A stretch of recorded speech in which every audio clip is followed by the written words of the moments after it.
Esse é o primeiro vídeo de uma playlist onde vamos falar a respeito das perícias em casos de alegação de erro médico. Mas afinal, o que seria erro médico?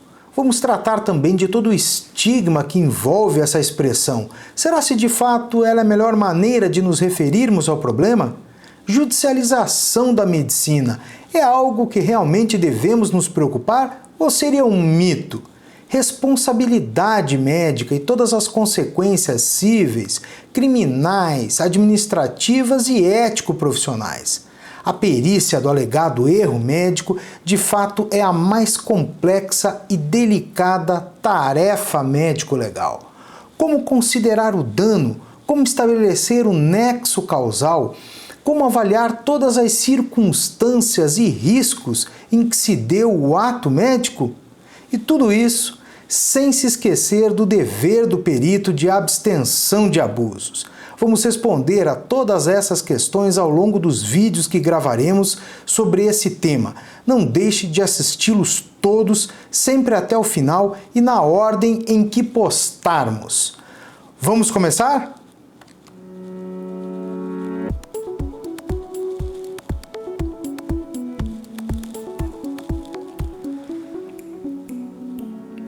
Olá, eu sou Christopher Martins, médico especialista em medicina legal e perícias médicas. E aqui no canal tratamos sobre medicina, ética e também perícia médica. Se você gostar do conteúdo, considere se inscrever no canal e ativar o sininho aqui embaixo para receber as comunicações de vídeos novos. Vamos lá? Muito bem, vamos então ao primeiro vídeo sobre perícias em casos de alegação de erro médico. Mas afinal, o que é erro médico? A melhor definição que eu já encontrei é do professor Genival Veloso de França. Para o professor, o erro médico, quase sempre por culpa, é uma forma atípica e inadequada de conduta profissional, que supõe uma inobservância técnica capaz de produzir um dano ou à saúde do paciente. O professor Genival Veloso de França, ele atualizou essa sua definição, pois inicialmente o professor não considerava a hipótese do dolo, ou seja, da intenção do profissional de saúde causar o dano, mais especificamente na figura do dolo eventual. Nós vamos tratar sobre isso ainda nesse vídeo de hoje. Tá? Então, quando o professor Genival fala o erro médico quase sempre por culpa, ele admite a hipótese desse erro ser resultado de dolo eventual, que se dá quando o profissional médico assume o risco de produzir uma conduta danosa. Bom, primeiramente temos que falar sobre responsabilidade. O que é responsabilidade? Vejam só, todos os nossos atos na vida civil importam em responsabilidade. Se eu pegar o meu carro, por exemplo, para dirigir, eu preciso fazê-lo com responsabilidade. Porque se eu atropelar uma pessoa na faixa de pedestres, por exemplo, eu posso causar uma lesão nessa pessoa. E essa lesão pode repercutir tanto do ponto de vista civil, onde eu posso, por exemplo, ser condenado a indenizar essa pessoa, a reparar o dano, a custear o seu hospital, a custear as despesas médicas, hospitalares dessa pessoa. Eu também posso infringir normas de trânsito, avancei sobre uma faixa de pedestres, por exemplo. Então eu posso ser punido com sanções administrativas.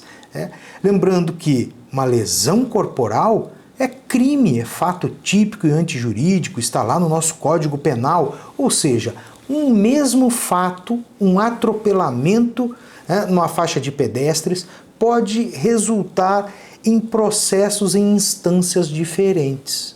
Na área civil, para reparar eventualmente um dano, ou cobrir um dano moral, na esfera criminal, se de fato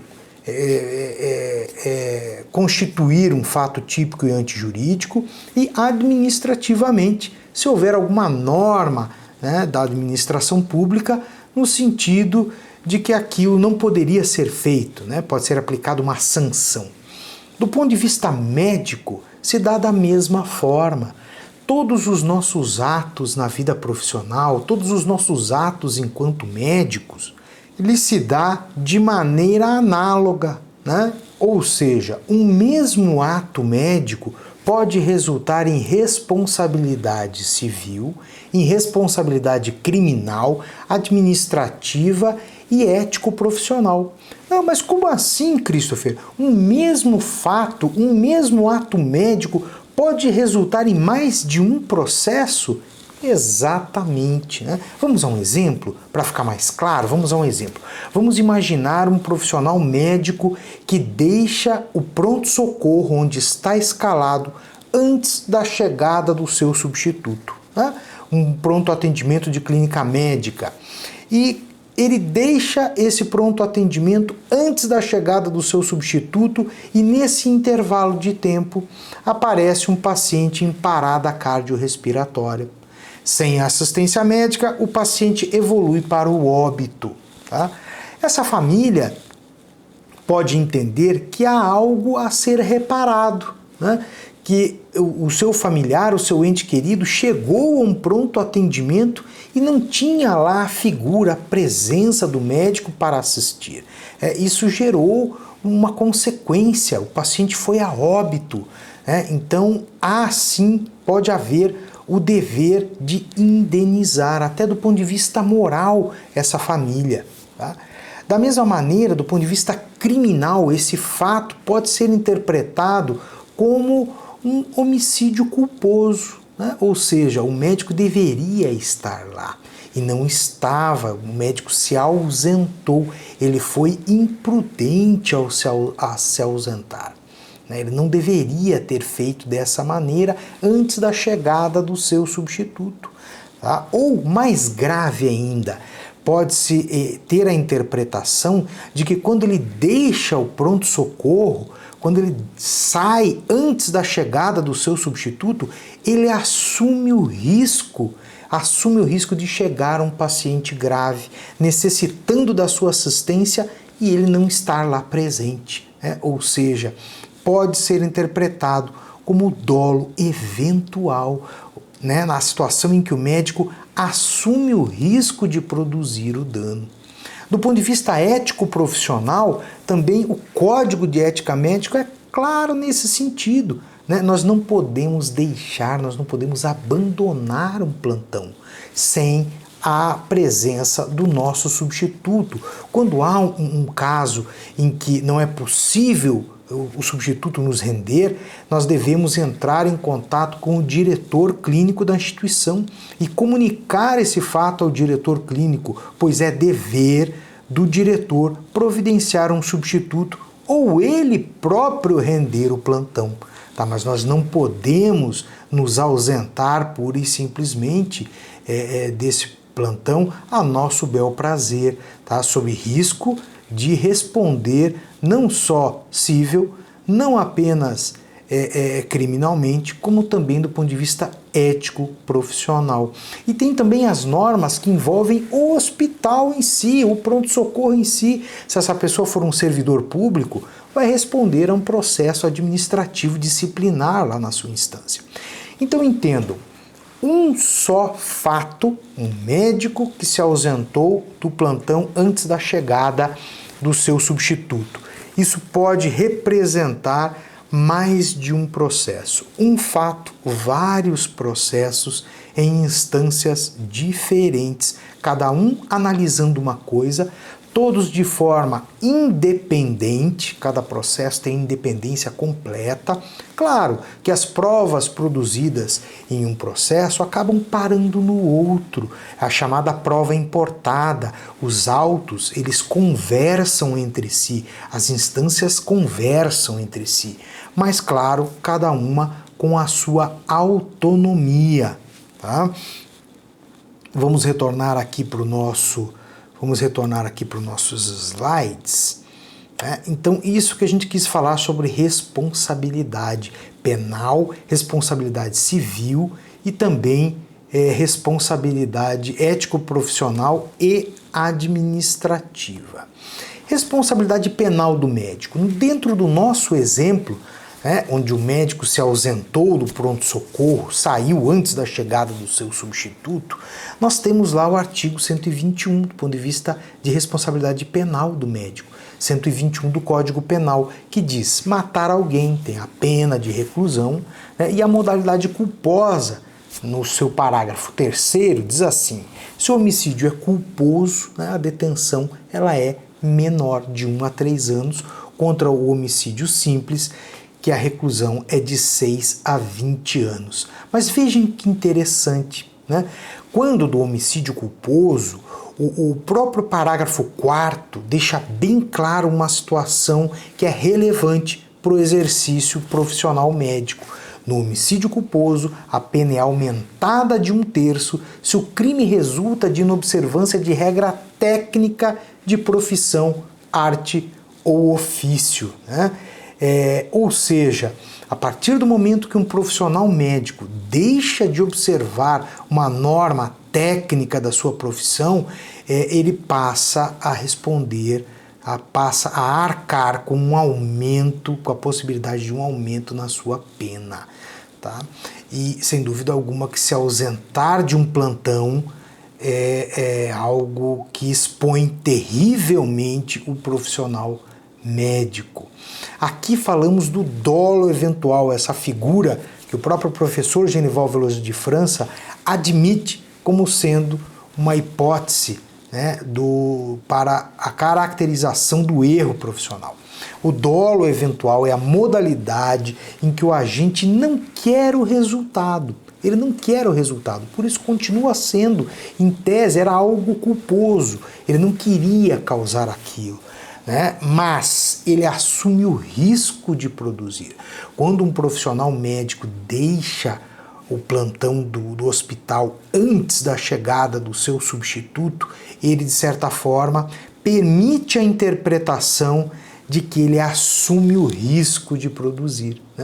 Ou seja, é possível a existência em decorrência do acolhimento, na teoria do assentimento, na expressão assumiu o risco de produzir. Tá?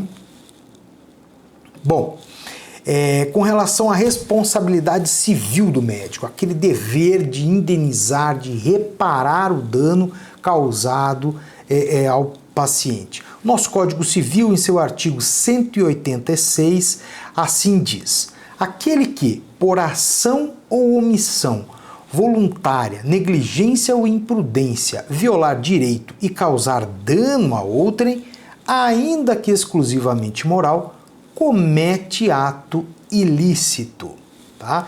Então notem que nós temos uma grande responsabilidade durante o exercício da nossa profissão.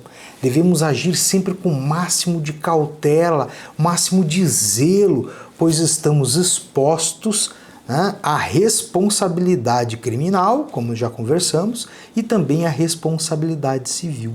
E aqui nós temos duas teorias muito importantes, a teoria objetiva e a teoria subjetiva.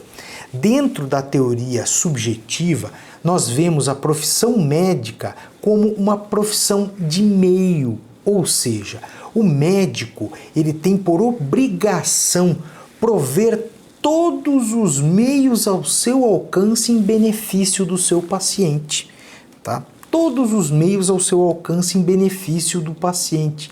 O profissional médico, não obrigatoriamente, ele tem o dever, a obrigação de chegar a um resultado. O corpo humano é muito subjetivo, é muito individual. Cada corpo é uma unidade biológica que responde de uma forma diferente dos demais a uma determinada situação. Tá? Então, o corpo é imprevisível, nós não podemos prometer um resultado, nós não podemos garantir que vamos chegar a esse resultado. Por isso, a teoria do ponto de vista de direito civil, que se aplica ao exercício profissional médico, é a teoria subjetiva, segundo a qual o médico não tem a obrigação de chegar a um resultado. E aqui a gente faz um parênteses,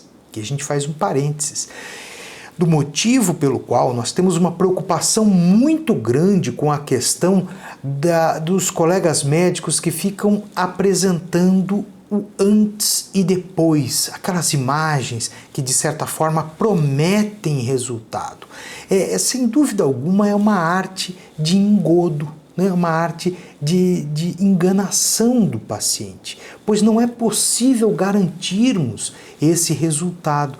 E não só isso, ainda faz com que a justiça, os magistrados possam interpretar que a nossa profissão é cabível à teoria objetiva, segundo a qual o profissional tem o dever de indenizar se não chegou àquele resultado, o que é falso, pois o corpo humano, independentemente de ser um procedimento estético ou não, independentemente de ser uma cirurgia plástica, de ser um tratamento dermatológico ou de ser um tratamento oncológico, não é previsível e não é possível garantir resultado, motivo pelo qual particularmente eu corroboro com as teses de inúmeros professores de medicina legal, professor Genival Veloso de França, entre tantos outros, que entendem de forma pacífica que o corpo humano não é previsível, de maneira que o que se aplica a nós é a teoria subjetiva, ou seja, a profissão médica é uma profissão de meios e não uma profissão de resultado. Bem, mais um parênteses nisso, pois nós estamos nos referindo à pessoa física do profissional de saúde, a pessoa física do médico, pois quando temos aí uma pessoa jurídica, um plano de saúde, um hospital, uma clínica, geralmente se entende que há sim o dever de um determinado resultado. A pessoa jurídica ela tem outras obrigações e não apenas as obrigações do profissional de saúde, com relação a ser sempre atento e jamais incorrendo em imperícia, imprudência ou negligência. Ou seja, o profissional, pessoa física, é necessário se comprovar a culpa, e essa culpa ela se dá por meio da imprudência, da imperícia e da negligência. 3 assuntos muito importantes que vão ficar para o nosso próximo vídeo. Um grande abraço a todos e até lá! Eu vou deixar um link na descrição desse vídeo para quem quiser baixar os slides. Se alguém também tiver alguma dúvida ou quiser comentar alguma coisa, por favor, façam isso aqui abaixo. Se também eu me equivoquei ou tem algo a ser retratado, por favor, não deixem de me avisar. Um grande abraço e até o nosso próximo vídeo.